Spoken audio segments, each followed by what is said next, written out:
Fil-jiem li għaddew il-Kummissjoni Ewropea ppubblikat rapport li jidħol fid-dettall dwar is-sistemi edukattivi fl-Istati Membri tal-Unjoni Ewropea.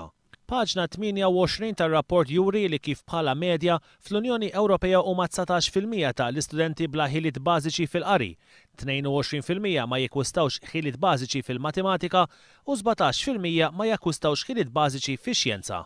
Iżda f'Malta ir-riżultati huma ferm qar.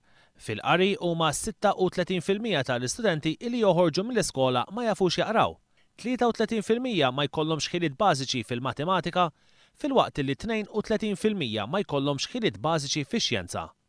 Jekk wieħed jagħti ħarsa lejn l-aktar pajjiżi li qed jagħmlu suċċess fl-Unjoni Ewropea bħal Finlandja, hemm 8% tal-istudenti li ma jakkwistawx il-ħila neċessarja fil-qari, 7% fil-matematika u 6% ma jakkwistawx il-ħila neċessarja fix-xjenza.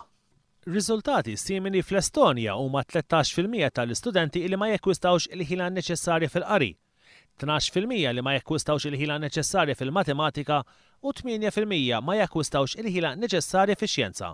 Ir-rapport tal-Kummissjoni Ewropea jgħid ukoll li Malta qatt trid tagħmel iktar titjib sabiex jiżdied l-ammont ta' tfajliet li jkollhom livell ta' edukazzjoni suffiċjenti.